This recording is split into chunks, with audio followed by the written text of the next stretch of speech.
Thanks for watching this video. I'm just going to briefly cover a bit of a change process that our practice is going through, and I guess it's coming through myself and a bit of an experience I had last year. I spent 3 days with Baz Gardner, whose company is the Social Advisor, and I guess his mantra is looking at changing service-based businesses and a way in which we interact with people and the advice we give. So that was based on an interview he did with me through my accounting firm, Bryant & Bryant in Melbourne. And afterwards, Baz invited me to spend a little bit of time with his Ignite program, which went for 3 days.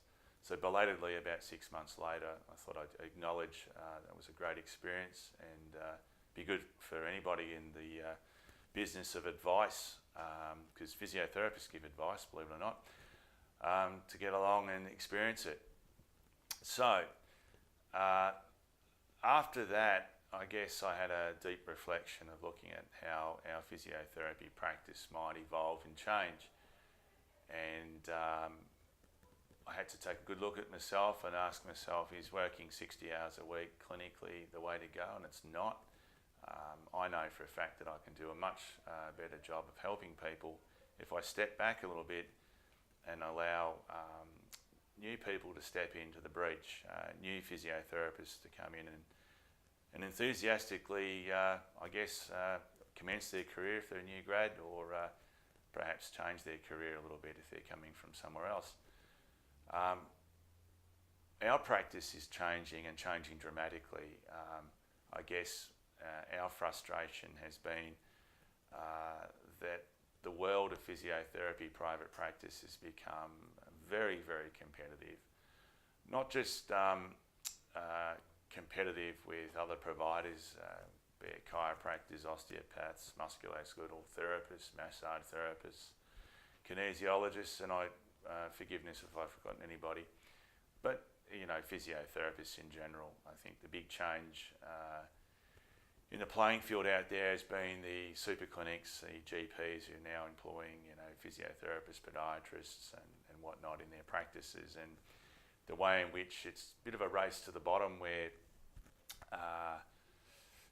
if we're focusing on that tiny segment of the market, which is the 7% of patients who have a problem we can help them with, but they're making a decision to go and see someone, we're ignoring the other 93% of people who have a problem that a physiotherapist can help them with but haven't yet made a decision. So if we're all competing with the 7%, we're up against physiotherapy services that are effectively subsidised, and also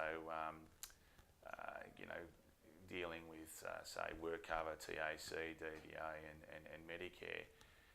It's a tough world for physios to work. It's difficult. Other people are setting your fees and expectations, and you're not really working on your home turf. So what we're trying to do is to create a different practice, one that really talks to the 93% of these people who have a problem we can help them with, and actually trying to get them to make a good decision, and hopefully that decision is to come and see people like us. So we're trying to engage a different type of client. We're trying to slow things down.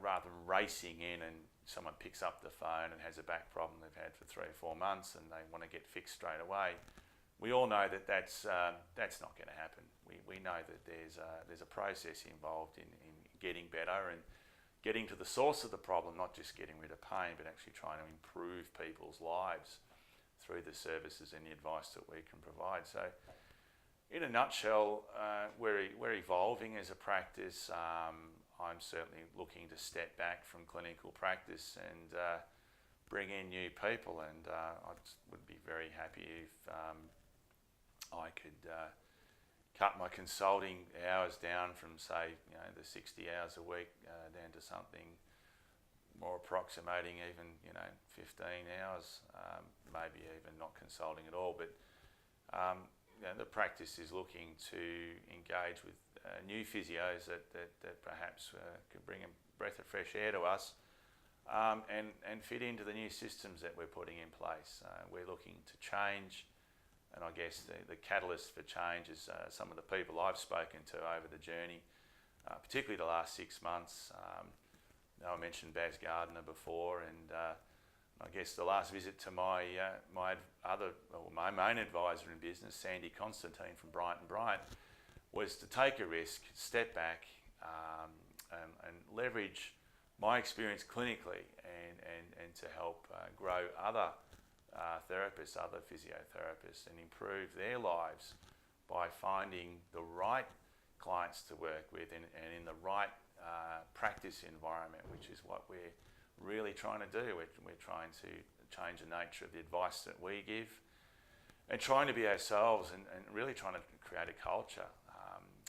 I've created this whole new position in the practice, which I don't know what to call it. It's patient concierge or the patient happiness officer, I don't know, but Bryony Burns is her name, and it's all about talking to people and really creating those conversations, and not necessarily about clinical matters, but just about life in general. And already we've noticed a big change in the culture of the practice. So, this is where we're headed, and it's an interesting journey.